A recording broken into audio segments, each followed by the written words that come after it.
Hello, my friend, and welcome to Something for Everybody. My name is Aaron Machbitz, and today is a solo episode of the podcast where I'm discussing gratitude. So let's really talk about the science of gratitude, because we've all heard gratitude before, but I don't think we understand how powerful gratitude really is, and the science absolutely backs this up. So Robert Emmons wrote a great book called Thanks, and he says this about gratitude. Gratitude has never, until recently, been examined or studied by scientific psychologists. It is possible that psychology has ignored gratitude because it appears, on the surface, to be a very obvious emotion lacking in interesting complications. We receive a gift from friends, from family, from God, and then we feel pleasurably grateful. But while the emotion seems simplistic, even to me as I began my research, that's Robert Emmons, I soon discovered that gratitude is a deeper, more complex phenomenon that plays a critical role in human happiness. Gratitude is literally one of the few things that can measurably change people's lives. How cool is that? How powerful is that? That gratitude is so powerful that it can change someone's life. So, with that said, gratitude is a key to happiness. And happiness itself, obviously, is a good thing, right? An implicit assumption that many of us hold is that happiness depends on, certain happenings, but what happens in our lives. We believe that success in life makes people happier, or reaching certain destinations will make us happy or fulfilled. However, the scientific literature on happiness revealed that happiness yields numerous rewards for the individual and actually precedes these outcomes. This means that happiness makes good things happen, and as I will continue to show you, gratitude will be the cause of that. So yes, you've heard of gratitude, but do you really understand the power of gratitude, and do you have a current gratitude practice in your life that can boost your happiness or boost your self-esteem or boost the things that you appreciate or value in your life? Because then we have Sonia Lyubomirsky, who echoes this wisdom also from her great book, The How of Happiness. And she tells us, in sum, across all domains of life, happiness appears to have numerous positive byproducts that few of us have taken time to really understand. In becoming happier, we not only boost experiences of joy, contentment, love, pride, and awe, but also improve other aspects of our lives, our energy levels, our immune systems, our engagement with work and with other people, our physical and mental health.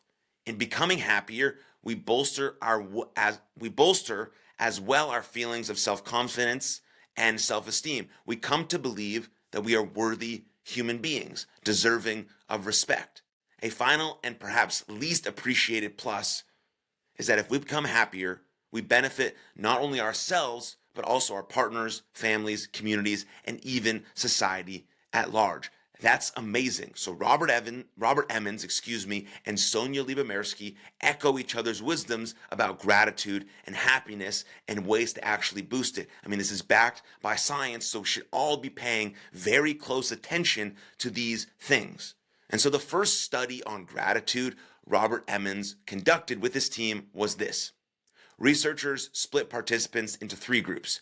Every week, the participants kept a journey where they described, in a single sentence, 5 things they were either grateful for, that's the gratitude condition, or displeased about, that's the hassles condition, and the neutral group simply described 5 events that happened in their life. That's sort of the events condition. And here's what Emmons said about the study. At the end of the 10 weeks, we examined differences between 3 groups and all of the well-being outcomes that we measured on the outset of the study. Participants in the gratitude condition felt better about their lives as a whole and were more optimistic about the future than participants in either of the other control conditions. To put it into numbers, according to the scale we use to calculate well-being, they were 25% happier than other participants. So to recap, participants who kept a journal where they described 5 things they were grateful for were 25% happier than other groups. That's pretty amazing. If that doesn't convince you enough to take gratitude seriously, then I don't know what is. Again, we all want to be happy, but we're using the wrong things to become happy. We're using destinations and material things and success to become happy. Yes, those things are going to be part of life, but how do we enjoy and value those things just a little bit more? We become grateful by writing down just 5 things that we are grateful for, that we appreciate, that we love, that we value, that will boost our happiness 25%. And you heard what Sonia Libamersky has to say about boosting happiness and how much it does for every area of our life, our self-esteem, our immune system, our mental health, our physical health, our self-confidence. Everything gets boosted as we boost our happiness. And the number one way to increase our happiness is to be more grateful. I mean, that's freaking amazing. There is science that backs this information up. And so also in future studies, Emmons tells us that participants in the gratitude condition felt more joyful, enthusiastic, interested, attentive, energetic, excited, determined, and stronger than those in the Hassel's condition. Again, reinforcing how important and powerful gratitude is. However, it is relatively easy to feel grateful when good things are happening, right? And life is going well and all that. It's easy to feel grateful. A much greater challenge is to be grateful when things are not going so well and are not going the way we think they should, right? Anger, bitterness, and resentment seem to be much easier and so much more of a natural reaction for us in these sort of hard, challenging, difficult times. And we know that the religious traditions encourage us to do more than react with passivity and resignation to loss and crisis. They advise us to change our perspective so that our suffering is transformed into an opportunity for growth. Not only does this experience of tragedy give us an exceptional opportunity for growth, that challenge mindset, that opportunity mindset, but some sort of suffering is also necessary for any person to achieve maximal psychological growth. In his study of self-actualizers, the famed humanistic psychologist Abraham Maslow noted that, and I quote, the most important learning lessons were tragedies, deaths, and trauma, which forced change in the life outlook of the person and consequentially in everything that he did. It is also really important to know that it's during these challenging and hard times that we tend to grow the most. That's why having, again, this challenge mindset is so important. This mantra of obstacles make me stronger. In fact, Maslow tells us, again, that these times are essential for our psychological growth. We simply need the challenges in order to most powerfully clarify our values and how we can live integrity with them. And so the last thing on the power of gratitude is really, what is the difference between feeling grateful and being grateful? Here's what Robert Emmons tells us about that.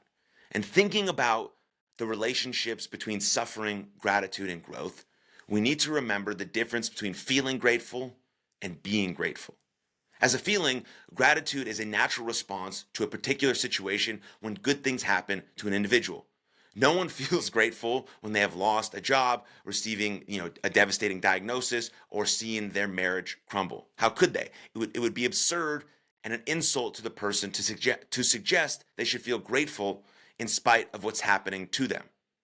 But gratefulness is not just a feeling. It's also an attitude, a chosen posture towards life that says, I will be grateful in all circumstances. David Sandel Rast, who's the world's foremost teacher of gratitude, has written that times that challenge us physically, emotionally, and spiritually may make it almost impossible for us to feel grateful. Yet, when we decide to live gratefully, courageously open to life in all its fullness, by living the gratefulness, we begin to feel the gratefulness we live. We begin to feel the gratefulness we live. Conceiving of gratefulness as a posture towards life enables us to see how it can be tested and strengthened through adversity. Grateful feelings follow when good things happen. Grateful feelings follow when good things happen. Grateful attitudes precedes goodness, and they precede trials. If one is not grateful before challenges arrive, it is going to be more difficult, though not impossible, of course, to summon up gratitude after they hit. So we really do have to understand the difference between feeling grateful and being grateful. We can be grateful. We can have that attitude and that posture towards life of I am going to be grateful. I'm going to make gratitude a character trait, a value of mine that I represent no matter what. And that takes practice. And so we in life control our attitude, our effort, and our response. Our attitude can be an attitude of gratitude, of saying, I appreciate and value the things in my life while I have them. That's a posture and a position we can take in life regardless of what's going on around us. Then using that challenge mindset of obstacles make me stronger to understand our effort, to understand how we respond in certain things, and not just feeling grateful, but being a grateful person on the most consistent basis possible is really, really important. And that leads me to optimism, which is sort of maybe the brother of gratitude, or, whatever, a close friend, a sibling, whatever you want to call it, the best friend. Let's say optimism and gratitude are best friends, right? And I think optimism is the foundation for mental toughness. And so optimism is the fundamental belief that things will work out for the best through the appropriate effort, attention, and focus. We are not talking about naive optimism where you're in a bad situation and you just, everything's going to work out fine. No, that's not good. That's dangerous. That's naive. I'm talking about real, fundamental optimism, where you believe things will work out for the best, but you're putting in the appropriate work, effort, attention, and focus. But you have this belief, this optimistic belief that things will work out for the best. That's the foundation for mental toughness. And also at the same time, if you're taking a posture and a position towards being grateful, then you have the best friends match of optimistic and grateful. And so you want to hunt the good stuff. That's really what optimism is about. And so we've talked about having a gratitude journal and what that means for your happiness. It can boost it 25%. How do you train optimism? Same way, right? You get a journal and you write down 3 to 5 things that were amazing throughout the day. These are not things you're grateful for. These are just amazing moments throughout the day. Someone held the door open for me. I had a great conversation with this person. My cup of coffee was beautiful in the morning, right? Just amazing moments throughout the day and the resulting emotion with that amazing moment. Because why? Because optimism means hunting the good stuff. So you're sitting down for 2 to 3 minutes at the end of your day and you're just hunting the good stuff, all the amazing moments, all the resulting emotions, and you're just training your brain to be more optimistic, to scan the good, to understand that you can be hopeful and mentally tough through training your optimism.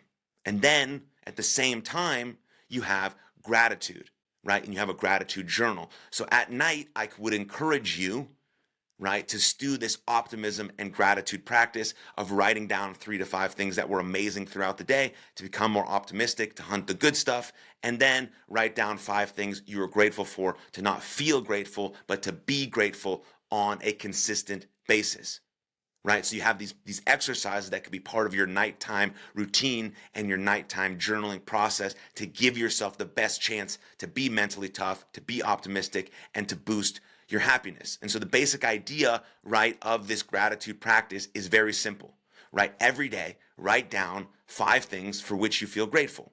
You want to avoid gratitude fatigue by keeping your list fresh, but otherwise keep it simple and just take a few moments to identify a handful of specific things you're grateful for, along with training your optimism, right, of writing down a few things that were amazing throughout the day to be grateful and to be hunting the good stuff. Right? As Robert Emmons tells us, it's a daily regimen is what's required. A daily habit, a daily practice is what's required. Then over time, right, the study we talked about was 10 weeks long. Then over 10 weeks, you could have boosted your happiness and your mental toughness potentially by 25%.